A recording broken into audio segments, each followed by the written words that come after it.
सम्राट अशोक का सही इतिहास। डॉक्टर राजेंद्र प्रसाद सिंह। सिंधु घाटी सभ्यता की लिपि दरअसल ब्राह्मी लिपि अशोक की धम्म लिपि का पूर्व रूप है। फिर हम क्यों नहीं पढ़ पाते हैं, इसे समझिए। देवनागरी लिपि आप पढ़ लेते हैं, मगर 1000 साल पहले की नागरी लिपि जो इसी देवनागरी का पूर्व रूप है, आप नहीं पढ़ पाइएगा। कारण कि 1000 साल में लिपि चिन्हों में काफी बदलाव आ जाता है। आप अशोक की लिपि को पढ़ लेते हैं, पर जरूरी नहीं है कि उसके 1000 साल पहले की सिंधु लिपि जो उसका पूर्व रूप है उसको भी पढ़ पाइएगा। वीडियो को लाइक, शेयर, कमेंट करें और सब्सक्राइब करना ना भूलें।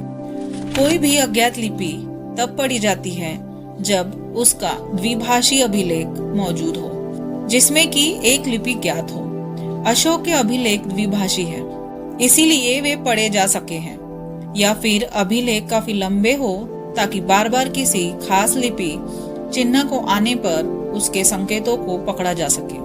अशोक के अभिलेख लंबे हैं, जिसमें एक ही लिपि चिन्ह बार बार आ रहा है, इसलिए वे पढ़े जा सके हैं। मगर सिंधु घाटी के अभिलेख छोटे छोटे हैं और वे द्विभाषी भी नहीं हैं, इसलिए उसे पढ़ने में कठिनाई आ रही है। सिंधु लिपि को पढ़ने के लिए बैक सिद्धांत अपनाना होगा और ब्राह्मी के लिपि चिन्हों का अनुगमन करते हुए पीछे की ओर लौटना होगा, यानी सिंधु लिपि तक। मगर सिंधु लिपि और ब्राह्मी लिपि के बीच की कड़ियां गुम है।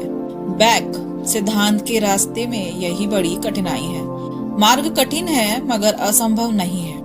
अंतिम बात यह कि अशोक के अभिलेखों की प्राकृत भाषा ज्ञात थी, सिर्फ लिपि अज्ञात थी, इसलिए अशोक के अभिलेख को पढ़ने में सहूलियत हुई। मगर सिंधु घाटी सभ्यता की भाषा और लिपि दोनों अभी अज्ञात बनी हुई है, इसलिए पढ़ने में कठिनाई है। सिंधु घाटी सभ्यता की लिपि दो प्रकार की है, एक चित्रात्मक और दूसरी अक्षरात्मक। अक्षरात्मक लिपि के अनेक चिन्ह सम्राट अशोक की लिपि से मेल खाते हैं। आप नीचे की तस्वीर में इसके तुलनात्मक अध्ययन को देखिए। पहली तस्वीर सम्राट अशोक द्वारा इस्तेमाल की गई धम्म लिपि की है। धम्म लिपि का 4वीं सदी में जो स्वरूप था वह तस्वीर में अंकित है। दूसरी तस्वीर कंपुचिया की खेमीर लिपि की है।